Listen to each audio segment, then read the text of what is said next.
Hi guys, so today I'm going to talk about a variety of things, but I'm going to start out with generational curses. So everyone talks about ancestor veneration, pouring libations, lighting candles, setting up altars, and that's all beautiful, but I feel like the truest way to honor your ancestors isn't just through ritual. It's through reformation. It's through healing the generational trauma and curses and reforming the patterns that, you know, it's ending the patterns that couldn't. It's healing the wounds that live in our bloodline. It's choosing differently, not just praying differently, because their stories didn't end when they died. They're alive inside your DNA, inside your emotional patterns, inside your choices. And every time you grow, they evolve through you. The blood remembers. Your DNA is a library. Every joy, every trauma, every survival strategy recorded. If your great grandmother stays silent to stay safe, that silence may echo in you as fear of speaking truth.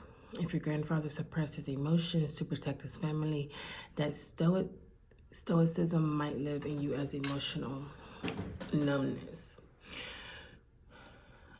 So the body remembers what the mind forgets. That's why healing feels ancient, because it is. You're not just clearing your own karma, you're editing the ancestral code. A generational curse isn't a hex floating above your head. It's a repeated decision made out of pain. It's the same wound playing out in different costumes. It can look like poverty mindset, addiction, or self-sabotage. Strong black woman exhaustion, fear of intimacy, generational silence about abuse, a pattern of giving more than receiving. These are energetic loops passed down until someone becomes conscious enough to say, this ends with me. And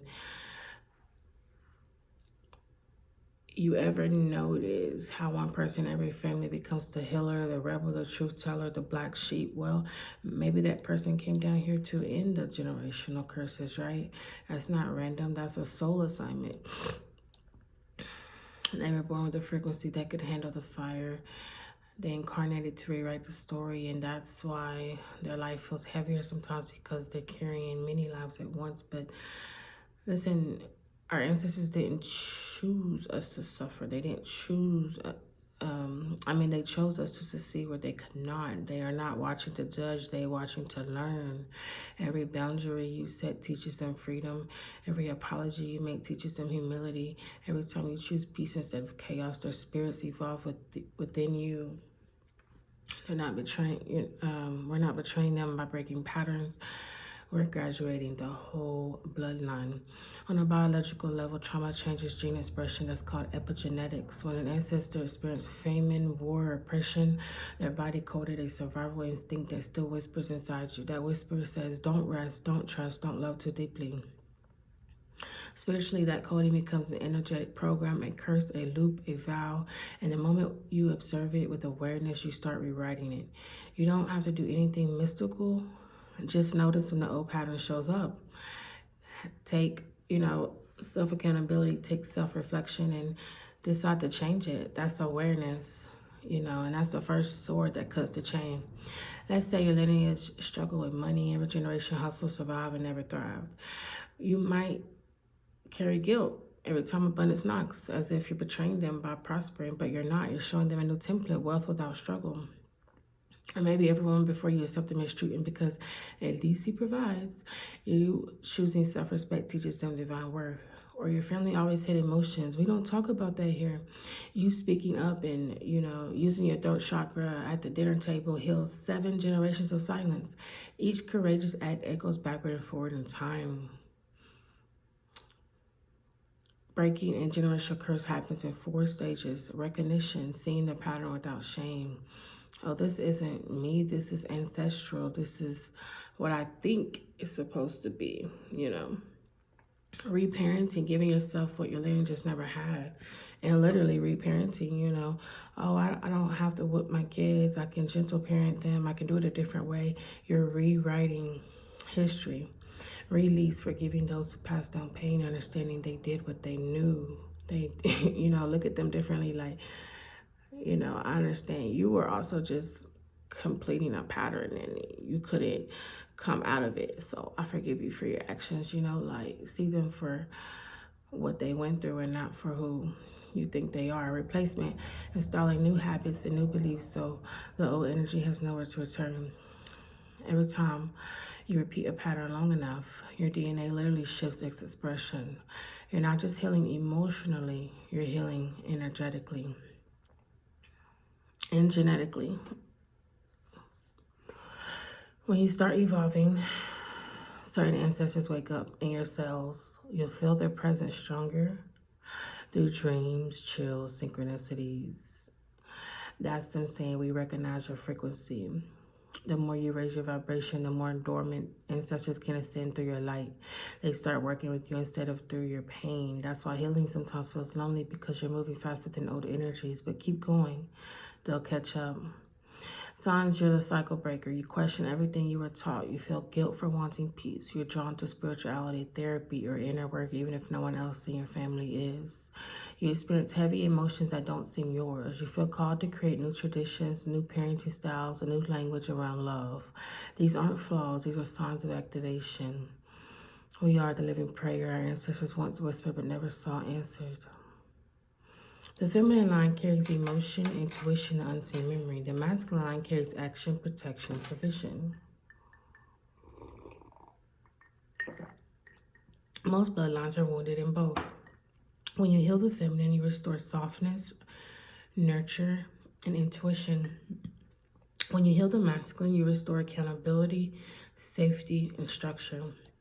Together they create divine balance. The great mother and the great father live inside your cells, waiting to reconcile. Practical work would be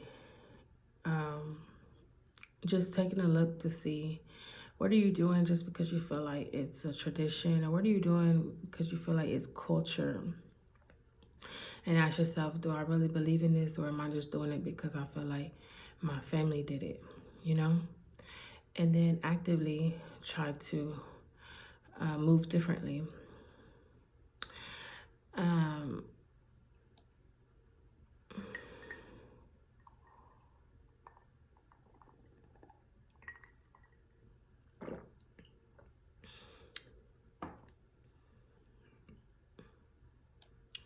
So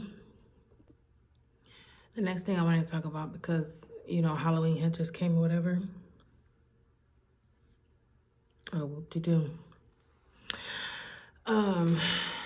It's like, we're already all walking around in costumes and a mask every day, not just during Halloween, because we dress up as who we think the world wants us to be. We wear the mask of I'm fine, or this is who I am, the mask of the hustler, the perfect mom, the tough guy, the spiritual one, the unbothered one. But deep down, most of us are just tired of pretending.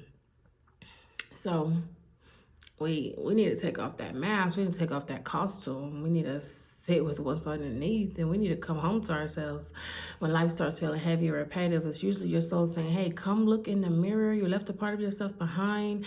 So whenever you get a chance, sit with your feelings, reflect on them. Don't fix them, just observe them. Don't escape them, just sit. Let the sadness, the anger, the confusion, the guilt, whatever is there, have a seat next to you and say, to that little version of yourself, the inner child, the one who had to grow up too soon, who learned to hide emotions to survive, who thought love had to be earned. Say, I thank you, and give them a hug. Say, you did so much. You did a good job keeping me safe. But the mother within, the divine nurturer, she's back now. I'm so sorry I left you alone. But it was needed for us to grow. You can rest, you can heal, you can merge back into me. It's okay to step back now. You don't have to protect me anymore. I'm home. I'm willing to be present again. That's integration. That's wholeness. That child who had to do everything alone, who had to put on this mask, ended up creating this persona and this ego of who you think you are. See, the ego learned to survive in a world that told us love was conditional. So it built stories like, if I work hard enough, I'll be worthy. If I stay quiet, I'll be safe. If I'm always happy, no one will leave. If I control everything, I won't get hurt. But those are illusions. Those are costumes. And right now, the universe is asking all of us, are you willing to take them off? You can start reprogramming right here. Write your false beliefs, then rewrite them every day until they feel true. I don't have to earn love. I am love. It's safe to rest. It's safe to tell the truth. It's safe to be seen. When those old habits show up again, when you catch yourself lying, avoiding, overgiving, drinking, scrolling, or picking fights, don't shame yourself. Just say, that's not the real me. That's the version built on trauma. I understand why you do that, but we don't need that anymore, because healing doesn't happen through punishment. It happens through compassion, through saying, I love you even when you're messy. I know a lot of you out there haven't felt real love in a long time, maybe never. Maybe you've never been loved without conditions, never been listened to without someone trying to fix you. But listen, love is returning to this planet. It's safe to love again. It's safe to let go. It's safe to let God. Let go and let God, whatever that means for you. This new energy isn't about performing or proving. It's about truth. It's about saying, I'm scared, and still staying open. Because yes, it is scary to open your heart and love again, but you have to walk through it. You can't run from it, because real strength is softness that survived the storm. We are entering the matriarch, the return of the mother frequency. And in this new era, there will be no costumes, no walls, no fake personas, only harmony, peace, truth, and love. But to live in that world, you have to do the work now. You have to see where your actions stem from, what wound is running the show. Maybe a childhood memory pops up. Maybe a face you haven't thought of in years. Don't run from it. Just observe. You might think, yeah, that moment broke me, and then realize, but it also built my empathy, my depth, my strength. You can forgive without pretending it was okay. You can understand without excusing. Everyone was messed up once, but you didn't deserve it. And the people you deal with now don't deserve the projection of that pain either. Accountability as liberation. So take a deep breath and say, I take responsibility for my energy. That's not self-blame, that's power. That's the most powerful thing you can do. I take accountability for who I am and what I became, and I see myself. I can look at myself in the mirror and see myself, and I can take off the mask and see the real me, because once you own your pattern, you can rewrite it. You can stop saying that's just who I am, and start saying that's who I became to survive. But I'm evolving now. I'm no longer surviving. So take off that mask, look in the mirror and say, I'm not this armor. I'm not this performance. I'm the soul underneath, and I'm ready to come home. Let the tears come. Let the laughter come. Let the silence feel safe again, because when you meet yourself in full truth, the universe finally meets you there too. And yes, zodiacs are cool and all, but even that energy is not who you are, just what you're born into. So we have to work to not let that energy control us either. For example, the watery emotional signs, we have to work towards embodying the more stable and not impulsive personalities. For the fiery and more direct signs, we have to try and incorporate a more balance on, the more passive signs through, you know what I'm trying to say. Like, you have to try to incorporate your complementary signs. Once we can say, I'm whole, complete, and all the zodiacs combined, then we won life. We are meant to have the 12 stars above our head, not just one. So a better way to look at life is, which zodiac sign might I need to start incorporating today and working with in myself to become whole? When you start to recognize every sign as a facet of your own inner universe, the world starts being divided into me and them. You start reacting and start understanding. Each person you meet acts like a living mirror, showing you one of your 12 inner aspects. The Aries in you that wants to lead, the Cancer in you that wants to feel safe, the Scorpio in you that hides its power, the Pisces in you that longs to dissolve. When someone triggers you, it's often because they're playing out an energy you haven't yet made peace with inside yourself. Seeing this in comparison and jealousy, you realize, oh, that's me, just expressed through a different frequency. Because before integration, we judge, she's too loud, he's too cold. After integration, you discern, that's Leo energy seeking recognition, or that's Aquarius detachment. You can love them without condoning the imbalance, because you understand the pattern. This is real compassion, not sentimental pity, but the clear sight that sees unhealed divinity underneath behavior. Every encounter becomes a classroom. Someone's arrogance invites you to heal your repressed Leo. Someone's passivity wakes up your dormant Aries. Someone's control issues test your Scorpio balance. Instead of resisting, you alchemize, turning lead into gold, turning the trigger into wisdom. You're no longer trapped in reaction. You're consciously sculpting your energy body into wholeness. When you can look at any person, friend, stranger, villain, or saint and say, that's also me, wearing a different mask, you've entered the realm of non-separation. This is what mystics call Christ consciousness, oneness, or divine neutrality. We stop hating and we understand that we are all one, just playing out different frequencies, and we no longer judge. From here, there's no room for hate, only understanding the frequencies and how they dance through people. Love becomes intelligent, compassion becomes precise. You can set boundaries without closing your heart. At this stage, your perception becomes alchemical. Everything you see transforms you. You don't need to fix others.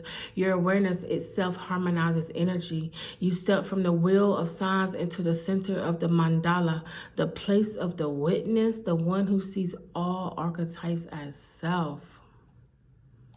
You could say you move from being a fragment seeking identity to being the consciousness that contains all identities. When you reach this state, you stop living in extremes. You're no longer chained to spiritual purity or worldly pleasure. You flow between them like water. One moment you're fasting and meditating, the next you're laughing over fries with friends, and they're both holy. That's balance. That's because you no longer worship one pole and reject the other. You remember that God is the whole spectrum, spirit and matter, silence and sound, light and shadow. God is not just love and light. God is like, what's up? What you want to do too? You know what I'm saying? But you have to have that balance, okay? Just because I'm spiritual doesn't mean I won't, go there with you. When you embody all frequencies, people who still live in boxes can't define you. To them, you might seem inconsistent, a mystery, like, man, like, what's up with her? I can't understand her. But that's because you're rare. And some might even think you're weird because you don't fit in a box. You can go in any box and still be centered in your heart and know who you are, right?